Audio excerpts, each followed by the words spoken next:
All right, let's try this again. If you're on BitChute, sub. Click the links to send me art for the channel, comics, whiskey, weed, nudes, whatever. It's California. All degeneracy is not only legal, it's mandatory. It's probably a hate crime not to cut your son's genitals off and put him in a dress. I live in SF, and I pray that Kim sends the sweet plutonium deliverance, or the Chinese flu, Corona-chan, our sweet, sweet waifu of death. I'm so ready. I understand what happened to Sodom and Gomorrah now. God wasn't being cruel, he was being kind. It's better to burn it down. Let the atomic hellfire bring a new beginning. A short, fat North Korean is our only hope. So I was in this live stream the other night, and people were talking about the push get back against trans kids being mutilated by their parents. And I agree, but part of me wonders about accelerationism, test it to destruction theory. What happens in 15 to 20 years from now when these mutilated kids grow up and realize that they are rendered sterile because their parents did it to them? What happens in the year 2535 or 2040, somewhere around then? For starters, people of European descent will be the minority. Mexico will be the majority, and to get a job, you'd better learn to speak Spanish because it will be the most spoken language. Te habla? Did you know the American average IQ is dropping as the demographics change? I am sure that won't affect the quality of life, but whatever.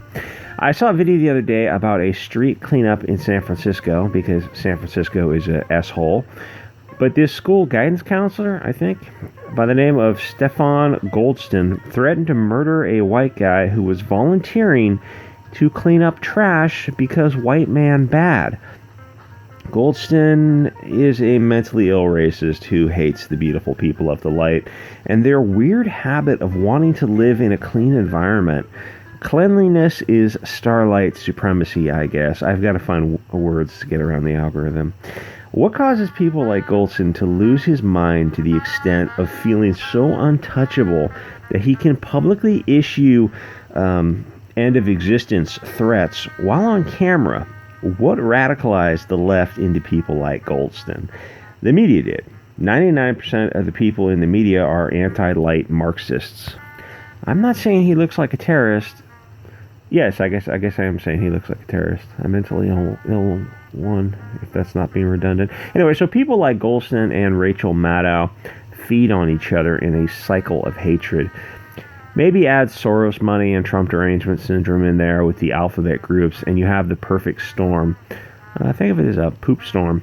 CNN and the legacy media is hate speech, used to radicalize mentally ill people. Oh, let's look up Joker Planet. I can't say clown too often because our masters at YouTube consider it wrongthink. The magical way they do this is actually pretty clever. They simply find a phrase that is right of center and gaining traction, like Joker Planet. Then they label it istophobic or anti-something. That's how easy it is for them to rule us. They never actually prove anything, because in our low IQ society, the unfounded accusation is enough. We saw it happen in Comicsgate. The hashtag believe the accuser, or whatever hell it is, unless they happen to be a man or a person of the light. Johnny Depp is wrong because he's XY. I wonder what would happen if Amber Heard was accusing a Hollywood purse puppy, if he was African or Muslim or something. Muslim's not a race! Yeah, whatever. It's funny when liberal white women get red-pilled. They thought they had a place of prominence on the oppression hierarchy, but then they start learning that all these people they thought were teamed up with them, they actually hate them. When these women see the mask slip and get that red pill, they can never go back to sleep. And yes, I know I mixed some metaphors there. It's like putting on the sunglasses in They Live. Once you see who the goblins and the monsters are, there is no going back to blissful ignorance. So many people are starting to wake up to what is going on, but they look at their jobs, their kids, their responsibilities, and they decide to keep their mouths shut. But by remaining silent, they are dooming their kids to a worse America than the one that they grew up in. Your grandkids will live in a nation that is unrecognizable. It will look like the third world because it will be majority made up of third world people. Diversity is our strength. People leave socialist hellholes to come to the first world, but they turn it into the socialist hellhole that they left. I think that when you come down to it, people are fundamentally different. Is it fair that the NBA isn't diverse? Most people would just say that black guys are taller and faster, and because of those biological differences, are overrepresented in the NBA. Keep in mind, it's not just a race difference, it's also a sex issue. If you open up all the sports to both sexes, the men's sports wouldn't change, but all the women's sports would become men's sports overnight. Because men are different from women. The fact that that's even a controversial statement is indicative of, oh, what's this? Joker Planet. You know, I'm glad that men are competing in women's sports and taking those scholarships because accelerate it to destruction. Speaking of differences in the sexes, congratulations to Birds of Prey for proving a point. It didn't bomb, but $33 million wasn't what it was supposed to make. I guess it's fair to say it underperformed. Oh, wait, they changed the name for some reason. I'm not sure that will help. I didn't see it yet, but let me guess. All the bad guys are white. I assume Birds of Prey, I'm asking people about this, I'm not sure. Will it make its money back in DVDs, Blu-rays, and like the aftermarket sales, the Amazon stuff? Because it's a superhero movie. It kind of seems weird to me that a superhero movie won't eventually make its money back. Because it seems like it has an audience of people who will eventually see it. Like me, I will eventually see it. It's just not dying to go see it in the theater, but I do. It's like superhero movies for me are just a checklist, and even if they're crap, I try to just make sure to see them. So let me know if it will eventually get in the black. I kind of suspect it will. I noticed that a ton of these videos depend on what is playing in my background when I make them. There's some street preacher called Door Love who was preaching in the background when I wrote this. So this video is probably going to be extra nice. Except, oh wait, isn't he Canadian? Being Canadian is like having pronouns in your bio. Everything is going to be taken with a grain of salt. Hey Canada, why are you flooding your country with Chinese and Muslims? Hey America, why are you doing it with third worlders? Because we're an asshole country run by clowns who want to and have successfully destroyed it. It's like society is on a pendulum, and it swings one way, and then it swings the other way. Or, what was that Edgar Allan Poe story where there's what was it? Oh, I think I'm confusing the Sword of Damocles with, wasn't there an Edgar Allan Poe story where there's a blade scything back and forth over a knot? Anyway, you see I'm not much for literature. The pendulum swings, right? And when it swings back in the other direction, you get trees and rope and that kind of thing. And I think I don't know, we'll see, we'll find out. Ignited by Mark Waid and Kwanzaa.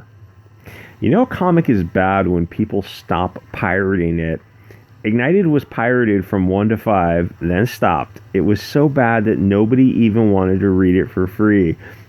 Ignited with Mark Waid and Kwanzaa, Christmas tree, I think.